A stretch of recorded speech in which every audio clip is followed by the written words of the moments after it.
Assalamualaikum warahmatullahi wabarakatuh and good morning to Madam Fazila and to my fellow friends. My name is Nurul Izzati binti Muhammad Fauzi. I'm 21 years old and I'm taking Bachelor of Accountancy. I live at Subang Jaya. Today our group will represent chapter 40, that is conflict and negotiation. But before that, I would like to introduce our group member. Assalamualaikum. My name is Nur Alia Natasha binti Muhammad Afendi. I am BOA student and I'm 21 years old and now I'm currently at Puncak Alam. Hi, my name is Nofata Najwa and I'm taking Bachelor of Accounting. I'm 21 years old and I live in Kajang. Assalamualaikum and selamat sejahtera to Madam Fazila and my fellow friends. I am Nashirina binti Nasrun from Bachelor Business of Management, BBM. I am 23 years old and I came from Sempurna, Sabah. Good morning, madam. I'm going to introduce myself. My name is Yamuna Varian. I'm from Sramban. I'm 24 years old and I'm studying for BBA.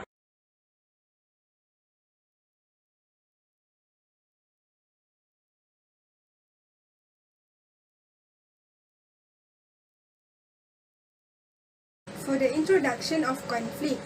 Conflict can be defined as a relational dispute between two or more parties in which those involved perceive a threat to their interests coming from those on the other side of disagreement. To simplify the definition of conflict, conflict is a clash of interests. For example, Ali liked to work alone and Abu liked to work in a group. Then there has conflict between Abu and Ali because both of them has their own perspective on their work style. Conflict is a natural occurrence in organization, although not always occurring openly or in an extreme form. It can occur at both individual or group level.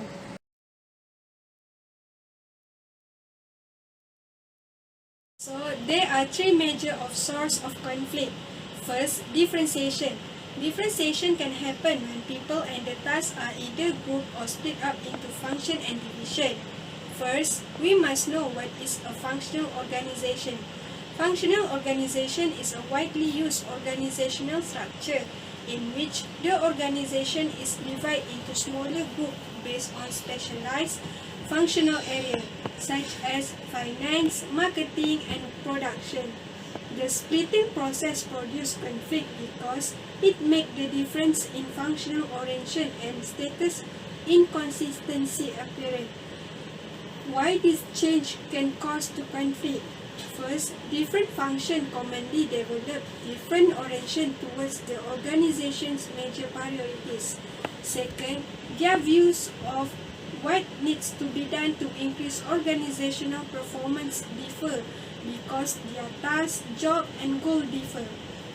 Third, these differences can lead to conflict that can do considerable harm to the organization cohesiveness and functional integration performance is reduced. Second, task relationship. Task relationship can occur when organizational tasks are interrelated and affect one another. The development of goods and service depends on the flow of work from one function to another. Each function builds on the contribution of other functions. If one function does not do its job well, the ability of the function next in line to perform is compromised and the outcome is likely to be conflict. Third, scarcity of resources. Competition for scarce resources produces conflict. If there are enough material and supplies for every worker, then those who do get resource and those who don't are likely to experience conflict. As resources decrease and an organization has to make do with less, department will compete to get those resources. For instance, if budget are slim, the marketing department may feel like they can make the most of those money by earning new customers. The development team may feel like they can benefit from the money by making more products to sell. Conflict results over resources scarcity.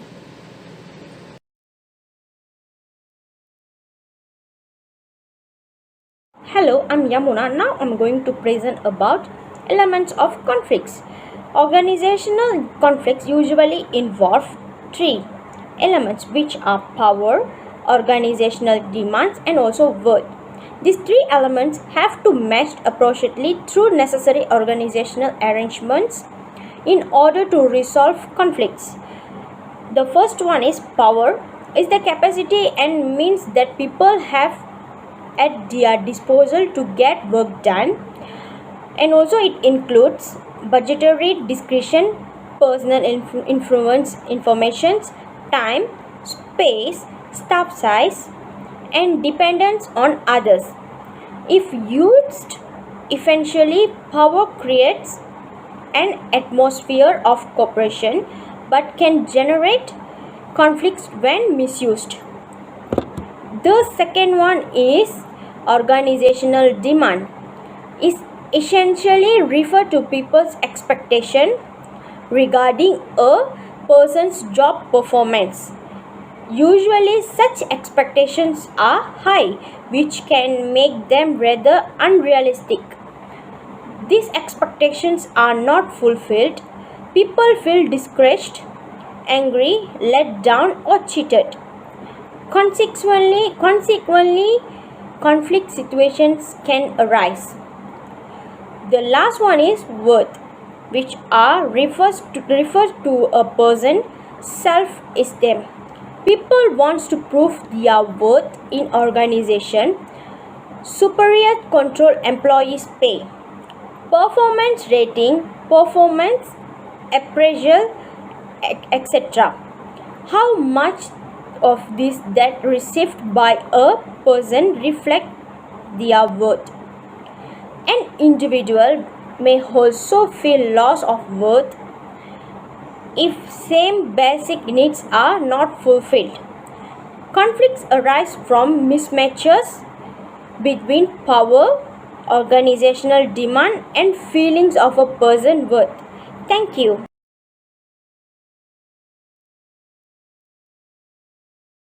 The effect of conflict can be positive or negative. This is because it depends on how the manager creates the organization environment and organizes the situation that occurs in the company.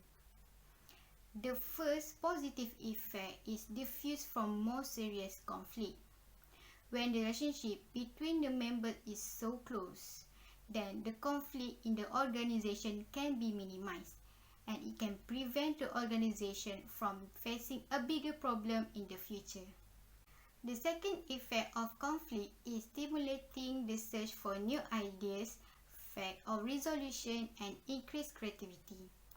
When the conflict occurred in the organization, the members can take this as an opportunity to seek creative solutions to resolve problems.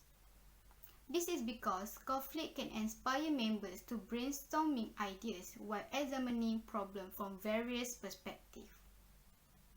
The third effect is increasing cohesion and performance in the organization. When the conflict arises, the performance and cohesion in the organization can be improved. For example, in conflict situation, people in the same group or department will be working together to protect the department from being criticized by others, and this will make them feel more stronger.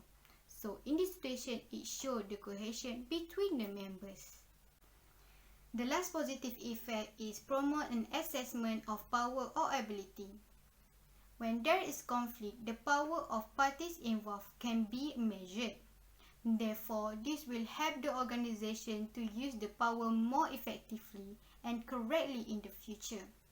Also, organizations are able to prevent the same thing from happening. Next, I will share how a conflict will affect the organization in a negative way. I will start with the health of members in the organization. The health of members will be affected when they feel stressed at the workplace. And when this happens, it will also affect their work performance and their personal life. Factors that can lead them to feel stressed is when all their opinions or ideas are being ignored and the members may experience migraine, lost appetite, and problem in sleeping. Thus, the conflict problem should be resolved quickly, and this situation can be prevented. The next effect is weakened output. When the conflict occurs, the member of organization will lose focus from the task, and the company goals will be delayed as they spend more time on gossiping and debating. This will result in low productivity in the organization and possible lack of money as the goal achieving high profit is failed. Another negative effect is hurt staff retention.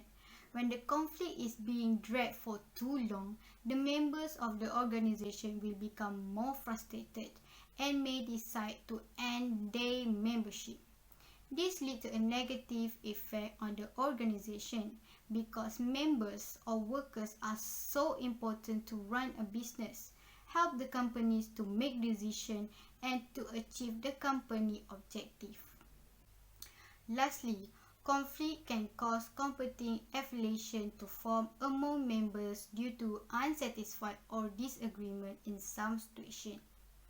This is so bad for the company because it will lead to violence among the members and may result in legal problems for members and organization.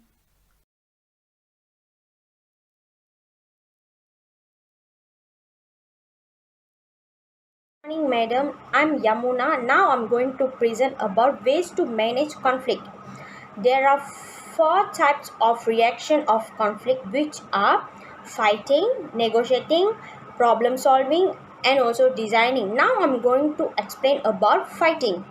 Fighting is not a beneficial, sound, or gratifying approach in dealing with a conflict situation. It involves tactics, strategies, offensive, defensive positions, losing, winning grounds, and exposure of weak points. Fighting as a way of resolving conflicts can only be useful in courtroom situations where winning and losing becomes byproduct of the judicial process. The second one is negotiating is done towards a settlement with the other party. Negotiating take place within the existing situation and do not involve problem solving or designing. Third party roles are very important in bringing the conflicting parties together or some common ground for negotiations. The third one is problem solving, which are involved identifying and removing the cause of the conflict as to make the situation normal again. This may not be easy. It also that the situation may not become normal even after removing the identical cause because it has influence of the situation. The last one is that designing is an attempt towards creativity in making the conflict situations normal. It considers conflicts as situations rather than problems. Designing is not restricted to what is already there, but attempts to reach what might be created given a proper understanding of the views and situations of conflict parties. The proposed idea should be approached and acceptable to the parties in conflict. Third party participates actively in the designing process rather than being just a meditator. Thank you.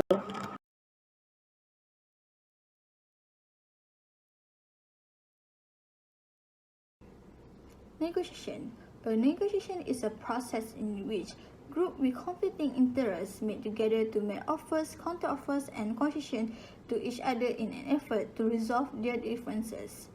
Managers need to be involved in negotiation with others since disagreements that can lead to conflict are most likely to happen in an organization. With the inclusion of the manager, joint decision can be made so that both parties and their differences in preference is satisfied. Negotiation strategy. Negotiation strategy have two strategies, which is distributive negotiation and integrative negotiation.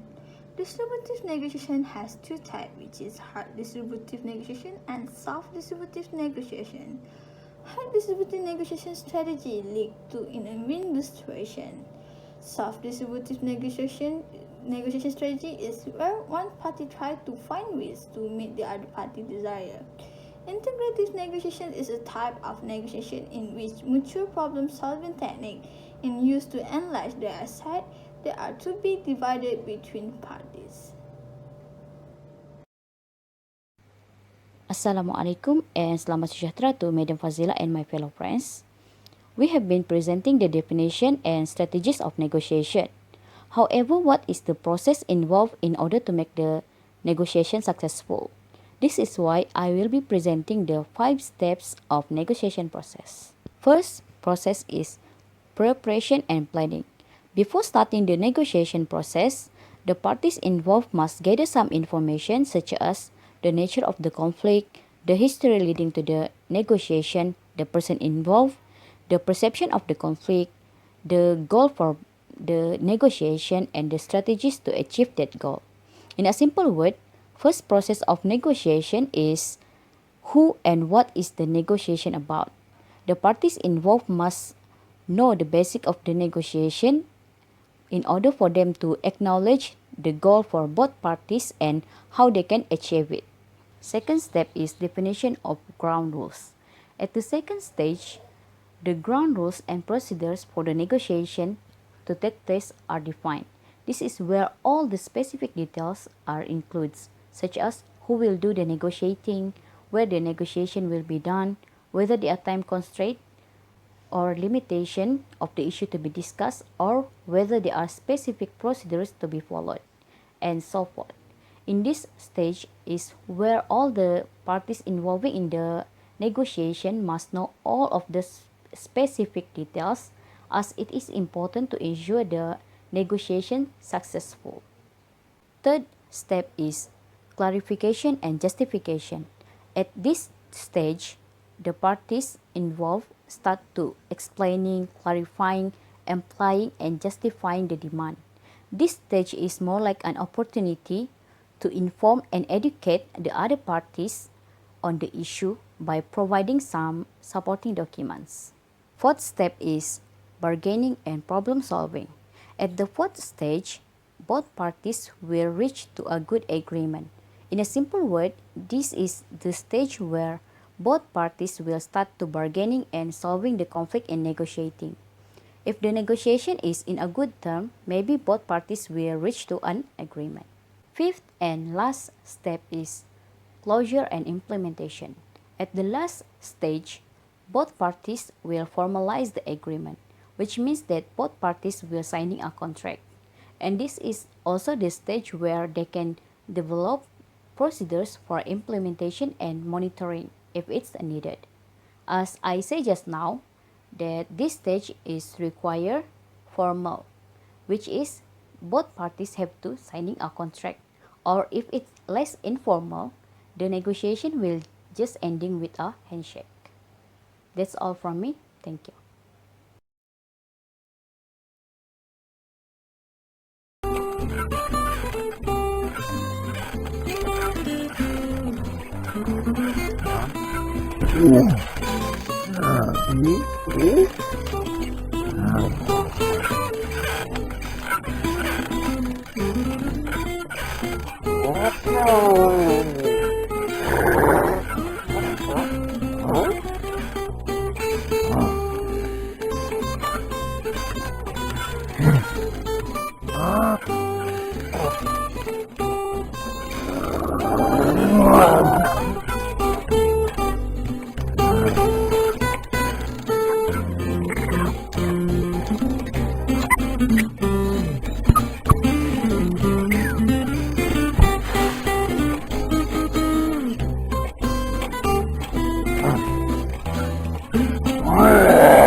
Conclusion.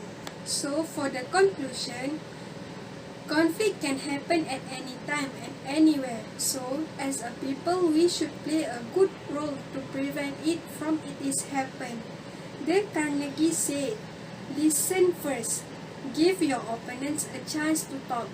Let them finish. Do not resist, defend, or debate.